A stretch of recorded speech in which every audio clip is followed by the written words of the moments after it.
English subtitles available.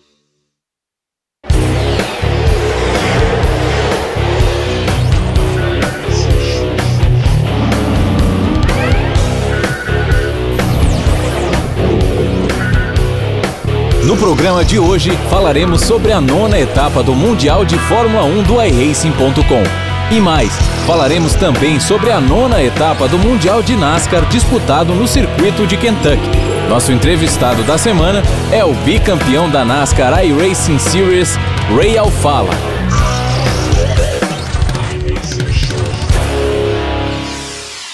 A 9ª etapa do iRacing World Championship Grand Prix Series foi disputada no clássico circuito de Silverstone.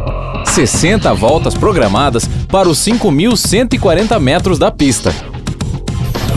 Diferentemente da etapa da Virgínia, onde muitos carros não chegaram à primeira curva, a largada em Silverstone aconteceu de forma tranquila, com todos os carros conseguindo se manter na pista. Hugo Luiz, que largou na pole, manteve a primeira posição, seguido de Yahtzee Kerkov e Greger Hutto. Nesta etapa, a grande maioria dos pilotos optou por 2 paradas nos pits. Porém, o pole position Hugo Luiz estava na estratégia de uma parada e logo nas primeiras voltas já sofria a pressão de Yahtzee Kerkov e Greger Hutto pela liderança. Poucos abandonos no início da prova garantiam um bom pega em todo o grid. Yahtzee Kerkov e Greger Hutto ficaram presos atrás do pace de Hugo Luiz, o que no final da prova seria definitivo para as posições do grid. Durante 4 voltas, Hugo Luiz conseguiu segurar a liderança à frente dos pilotos da Team Redline. E na volta 10, Yahtzee Kerkov fez a ultrapassagem sobre Hugo Luiz. Greger Hutto viu sua estratégia ir completamente pelo ralo quando ficou quase até o final do primeiro stint atrás do piloto da My3ID. Como sempre acontece, as brigas por posições no pelotão intermediário eram intensas.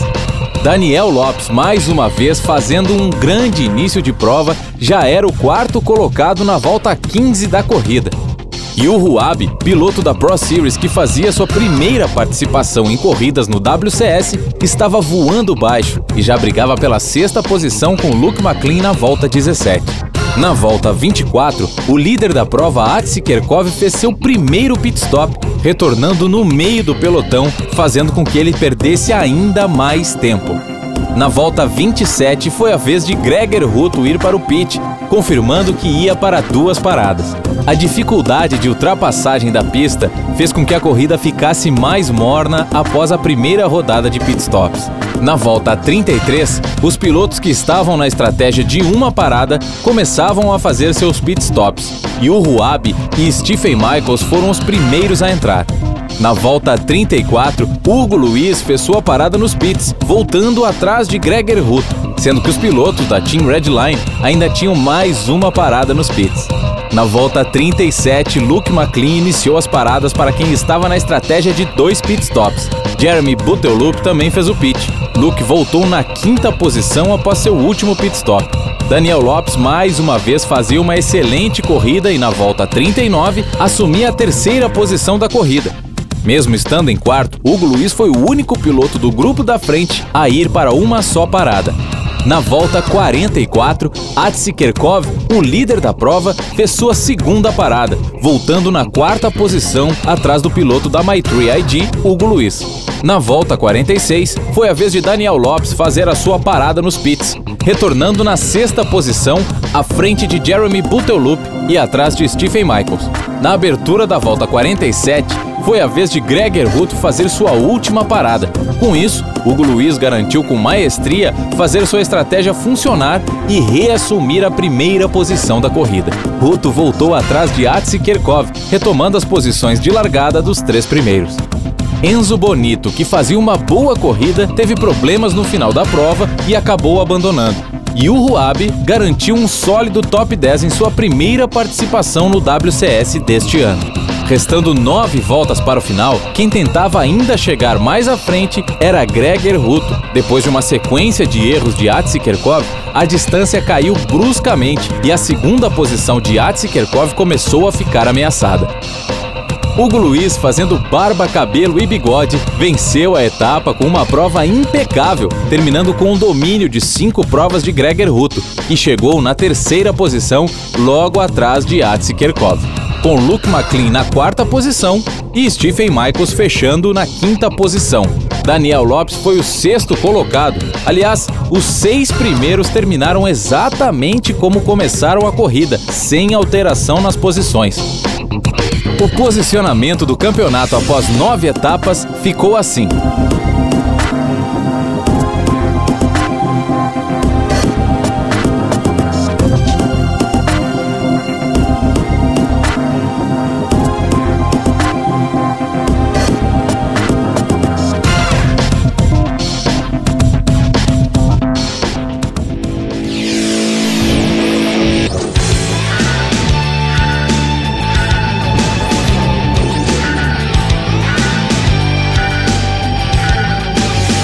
Our guest in the interview segment tonight is the two-time defender NASCAR iRacing.com Series, Ray Alfalla.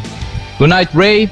First of all, the question I've made to everyone that come here, what is your gear? What is your equipment? What are you driving? Hey, thanks for having me. Basically, I'm driving with a Fanatec Club Sport wheel. I'm using a Thrustmaster TH8RS shifter. And right now I'm using TSW2 pedals. And I have a triple screen set up with an Oblato cockpit. That's what I have. What is the size of the screens? The screens are 27s. Nice. And you used to race Driving Force GT, right? Yes. I ran the DFGT for 4 years, from 2009 through 2012.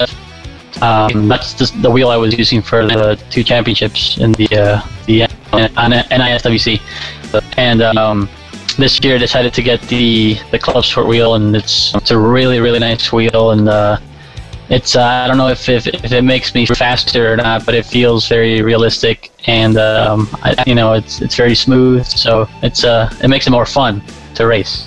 And do you think that the CSW suit better for your driving, or you have to change your driving to suit better the CSW? I got used to it pretty quickly. It has a very good grip on it. I have it right here. As you can see the wheel. I only have the GT2 rim. I haven't gotten the Formula rim since I don't drive the Formula cars anymore. But it feels very smooth. The main difference is the CSW uses belts, so it's not a gear like the DFGT. So it pretty much doesn't make any noise, and it feels very smooth when you turn the wheel. And the force feedback is very strong too. It's smoother also. But it's really not something that I bought to make me faster. It's just I bought it because it looks really cool, but and it also just makes sim racing more fun, and we're in this mostly because it's really fun, and this makes the whole experience more immersive and more fun. Right. And you think that 3 screens setup and button boxes in all the peripherals equipment make any difference? Well, I don't use a button box, but because the wheel has so many buttons already, it's like a button box on the wheel. But the triple screen is very important. I would say that is the most important thing you can do if you're really into sim racing, if you're serious about it, and if you want to have a lot of fun too. Triple screen is the #1 thing I think that you can do, because it just change. Every time I go and try single screen somewhere else, it's like I'm blind. I can't see anything. I don't know where anything is. So triple screen is very important. The cockpit, the actual seat, is also very important. It doesn't have to be like an actual cockpit with a car seat, but you have to be sitting somewhere where you're comfortable. And especially a chair that does not have any wheels on it that will roll. You want to be somewhere that's stable, and you don't want to be thinking about how much your leg hurts, or how much your back hurts while you're trying to drive. And so those 2 things, the screens and the seat, were pretty much the most important things, even more important than wheel and pedals for me. Right. Let's do a multiple choice question. Sure. How do you define yourself on the track? Option A, fearless. Option B, aggressive, and option C, strategist. Sorry. I would say more C, strategist. I usually, but by this point in the season, in the World Championship, I know who I'm racing against for points, and it's pretty much like 5 of us at this point. Well, after Talladega, it actually might be down to 3. So you really have to be smart as far as, you know, if there's somebody in front of you that is way back in the points, it's really not worth risking crashing to pass them because it doesn't matter that much. So once you get late into a season, you're basically like in a different class. You know, if you're deep in the points, you probably will be very aggressive. You know, you're not really going to care much.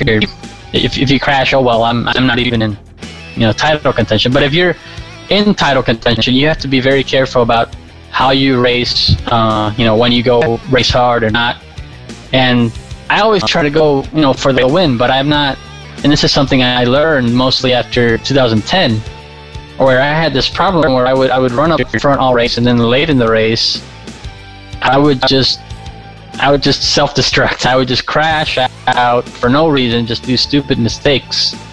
And I learned that after 2010, and you know, that's what's allowed me to win the last 2 championships. Is just being smart and knowing when to race and when not to race, and especially with the oval side where you get so many cautions, late yellows, and you have restarts and things like that. You have to really be thinking about if is it worth the risk passing this guy, risking my car, or should I just stay here, or should I block, should I not block? You have to think about a lot of things.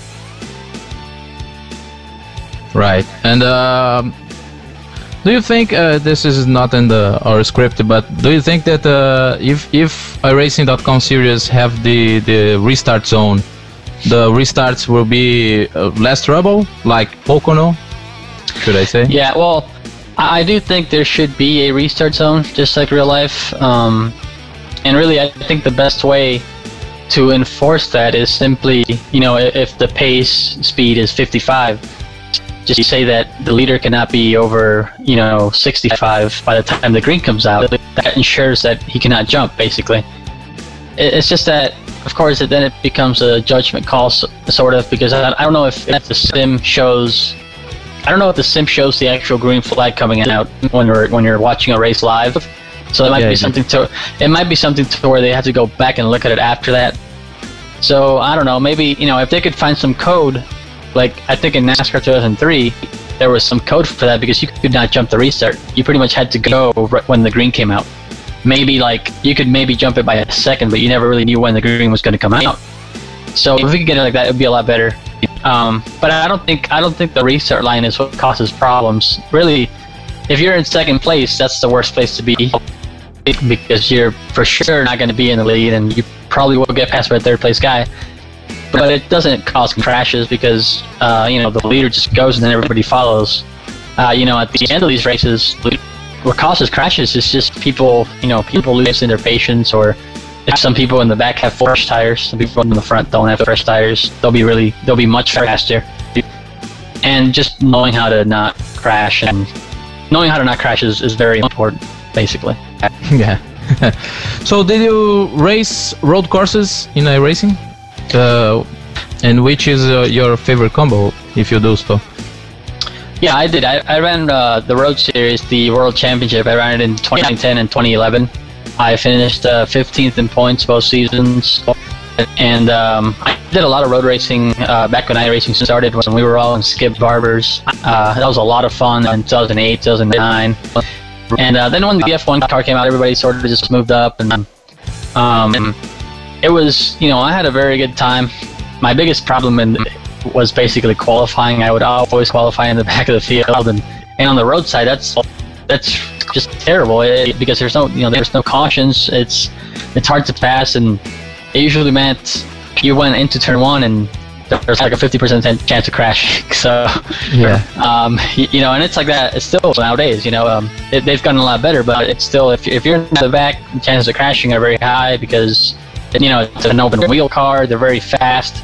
and the faster the car is, the faster it changes directions, the worse it is for the netcode. So I had a lot of good times there, but basically at the end of 2011, I figured I just didn't really have the time to put as far as World Championship goes. I felt like I was giving away time from the oval side. I was compromising both series. So I picked the one I was better at, and I'm better at the ovals with the stock cars. So I said, I'm just going to focus on that because, you know, there's just no time with everything you're dealing with. You know, aside from sim racing, you have school and you have friends, and it felt like every time I was practicing, every time I was practicing or just running a fun race, like run the trucks or something on iRacing, it felt like, man, I could be practicing for the Road Series right now. So it just got to the point where it wasn't fun anymore. And I know Hugo wants to try for the oval side. And I think right now Jake Sturgis is the only one that runs both series. And that's very difficult to do just because of the time you have to put in. And, you know, I hope Hugo can make it happen. But, you know, I did warn him. It's very time consuming, and, you know, if you have the time, go for it. But it can, you know, I had to pick one or the other. I don't leave it out of the question if I ever gonna go back to the roadside. But for now, I'll stick to go on the circles. Right, and you think that at the level you are racing, the team has a huge part in everything, like setups and strategy and all those stuff, or you think that a guy like, let's name it Hugo, could get to the Pro Series and the WCS working alone? Well, I don't know if working alone, but I mean, I think he could do it. I think he's definitely going to have to eventually find somebody to work with, and I told him if he makes it to the top level, he can feel free to work with us. You know, you always, you know, you want fast people in your team because they'll be able to test the setup correctly, push the car to the limit, and it's possible to do it alone, but it's just more frustrating because you don't have somebody else to send you something to try, or you can't have, you know, if you think a setup is good, you can't send it to anybody else to try. And it's also more, you know, it's also more fun. You know, when you're in a team, you can get together and test, and, you know, you can just, you know, it's a lot more fun when you can do it with a group of people. And with in the DWC, different teams will work together. Different teams will test together. Like, you know, you'll get a rival team and you'll say, hey, well, we're just going to practice together. You know, you don't share setups or anything, but you'll just practice together. And, you know, it's definitely a lot more fun than just doing laps by yourself. Right. The last question, again, is not actually a question. Let's take the number 2 car out of this, okay? And now you name 3 drivers that will finish in the top 3 spots in the WCS for this year. Well, I think after Talladega, before Talladega there were 6 of us that were, I think, really in it, and that's excluding myself. That would be Tyler Hudson, Nick Ottinger, Marcus Lindsay, Brian Schoenberg, and Michael Conti. But Conti, Schoenberg, and Lindsay all had really bad races at Talladega. Schoenberg got 23rd, which is not terrible, but Conti and Lindsay got worse than 30th, so I think that may have eliminated them from the title contention.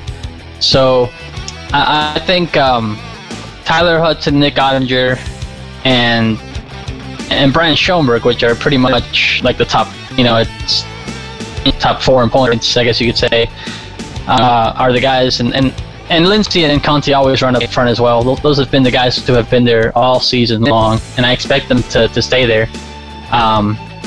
We do have one more build this season, which will happen after the next race. So that might change some things. We know weather might be coming, which could be huge.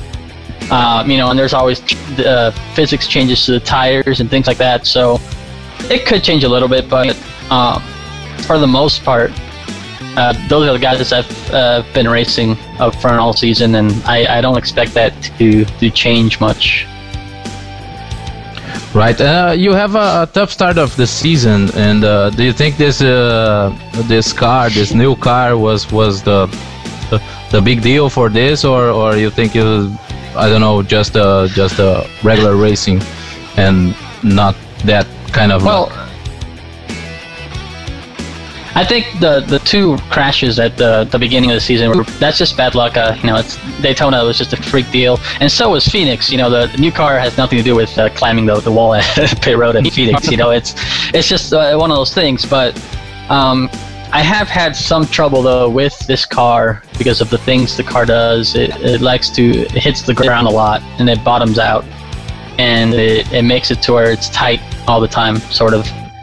And it seems like this year's setup is even more important because you have to get the car very low, but then if it starts bottoming out, then you go slower, but you want to be bottoming out a little bit. So it makes it pretty tricky, and I don't really like how it drives. Even when the car is fast, I still don't really like how it drives. So hopefully that'll get worked out. It's a work in progress, and we'll see what this new build brings. I think the weather will be huge.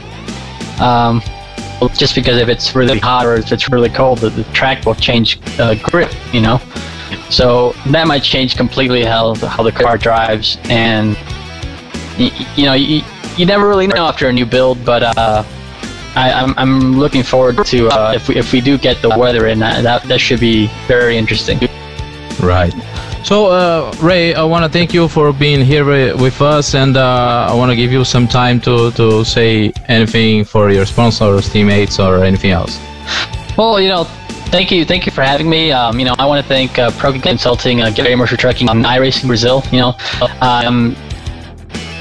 This season has been up and down, but after the start we had, it was, after week 3, I found myself, I think, at 35th in the points, and it was like, man, this is going to be one uphill climb, but, and the way the season is, the races are every 2 weeks, so it seems like it takes forever. It feels like we have been racing for like 80 years, and we've only ran 10 races, So yeah. I'm just happy to be back in contention. I'm happy to be back, to where I can say that, if I lose the title now, then at least I was close. At least I was able to get back up there with help from all my teammates, and we'll keep working at it. I'm looking forward to Indianapolis. I won last year there, and I love the track. It's a lot of fun to drive in a stock car, and then after that it's a new build with weather. So who knows what will happen? So thanks for having me, and I'm looking forward to being on the show more often in the future. That was Ray Alfalla, the 2-time defender champion for NASCAR iRacing.com Series Championship. So thank you for watching us, and don't forget to subscribe.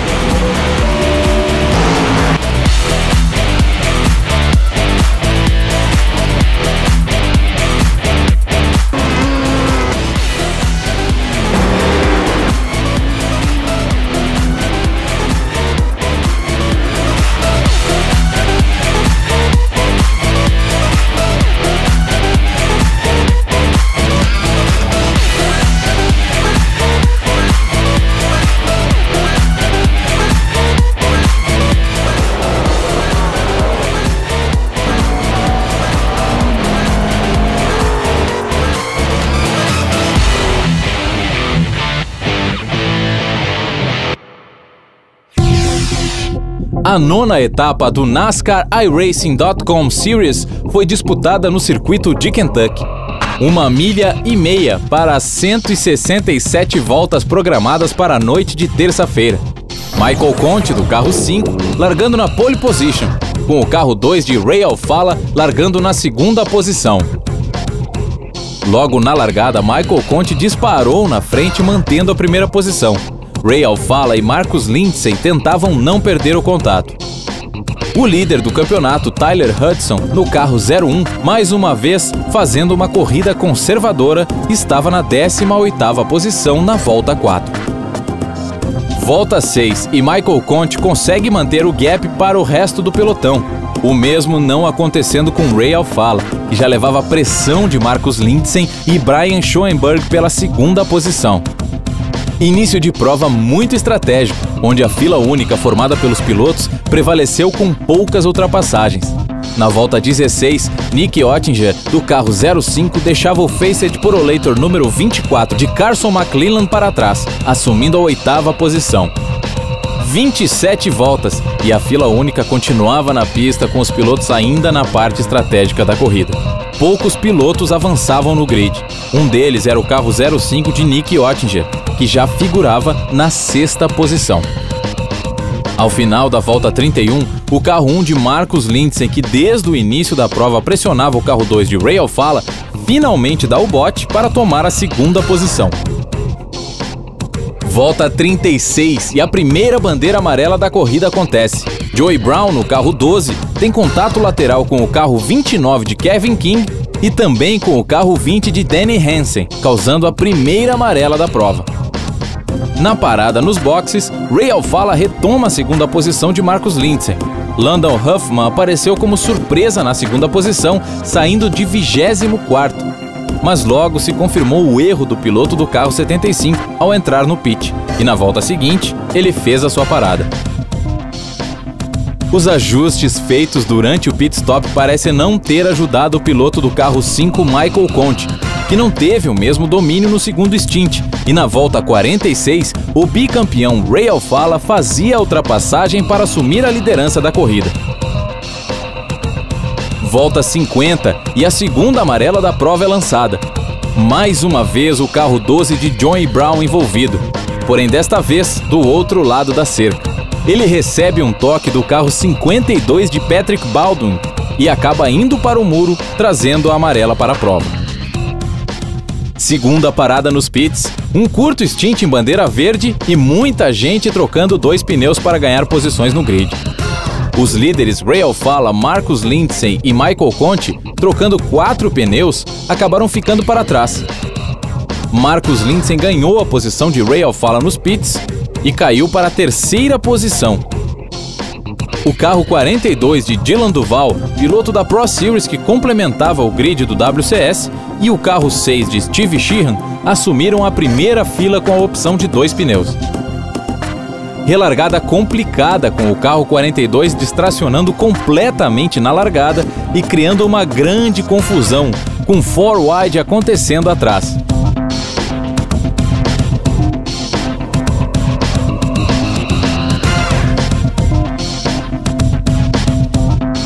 Logo, a 3ª bandeira amarela é acionada. O carro 75 de Landon Huffman chicoteou na saída da curva 1 e foi direto para o muro, levando muita gente com ele. Volta 62 e depois de uma relargada mais tranquila, os pilotos que ficaram no prejuízo na última amarela tentavam retomar suas posições. Ray Alfala aparecia atrás de Nick Ottinger e Michael Conte na 8ª posição. Nick Ottinger já era o 5º colocado na prova. Volta 66 e a corrida começava a ficar quente.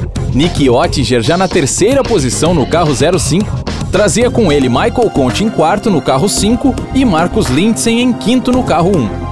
Não demorou muito para que os pilotos com apenas 2 pneus sucumbissem ao pelotão. E na volta 68, Nick Ottinger assumia a liderança da prova, trazendo com ele Michael Conte do carro 5. 90 voltas completadas. E depois de acertarem um bom ritmo, os ponteiros abriam vantagem para o resto do pelotão, com Nick Ottinger na 1ª posição, recebendo pressão de Michael Conte, que vinha em 2º. Marcus Lindsen era o 3º, com Ray Alfala em 4º e Byron Daly fazendo uma ótima corrida na 5ª posição, também ameaçando a posição de Ray Alfala. Volta 94. Enquanto Michael Conte tentava reassumir a liderança da corrida, Ray Alfala vinha escalando posições mais uma vez e deixava Marcus Lindsen para trás. Lindsen acabou perdendo também a posição para Byron Daly. Volta 103 e a rodada de pitstops em bandeira verde começa, com o 4º colocado Byron Daly fazendo seu pitstop. Volta 112 e a grande maioria dos pilotos começa a entrar nos pits, assim como os líderes Nick Ottinger e Michael Conti. Marcus Lindsen e Ray Alfala entraram uma volta depois nos pits. No retorno dos pits, mais uma vez, Marcus Lindsen saiu à frente de Ray Alfala. Quando tudo parecia encaminhado para um final tranquilo, Kevin King, do carro 29, acabou perdendo a traseira na saída da curva 2 e batendo no muro interno, causando a 4ª bandeira amarela da corrida, fazendo com que as voltas finais ficassem ainda mais emocionantes. No retorno do pit stop, Marcus Lindsen conseguiu ganhar a posição de Michael Conti e reassumir a 2ª posição na prova. Relargada na volta 132 com um tremendo jump start do carro 05.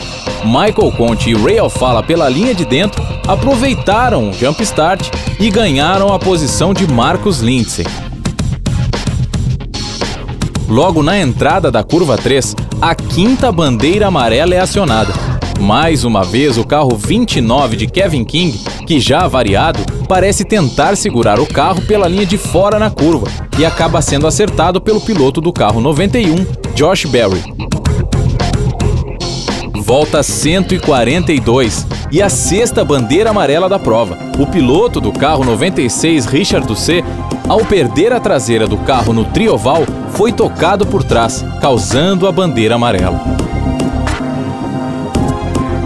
Na relargada, o bicampeão conseguiu retomar a 2ª posição, deixando Michael Conti na 3ª, e uma briga insana pelas posições intermediárias. E não demorou muito para a bandeira amarela aparecer pela 7ª vez na corrida. Na volta 149, Richard Doucet mais uma vez envolvido na amarela, quando foi atropelado pelo carro 45 de Kevin Burris. Momentos tensos na relargada na volta 153, quando Ray Alfala, que largou mal na 2ª posição com problemas de conexão, começa a piscar muito na pista. 10 voltas para o final e a briga era em duplas. Nick Ottinger e Michael Conti pela 1ª posição, Ray Alfala e Brian Schoenberg pela 3ª e Marcus Lindsen e Byron Daly pela 5ª. Atrás deles, Tyler Hudson tentava manter a 7ª posição. 7 voltas para o final e a 8ª amarela apareceu. O carro 80 de Brandon Cattell, depois de um porta com porta no trioval, o piloto perdeu o controle do carro e acabou acertando o carro 21, voando na pista e carregando muitos pilotos junto nesse acidente.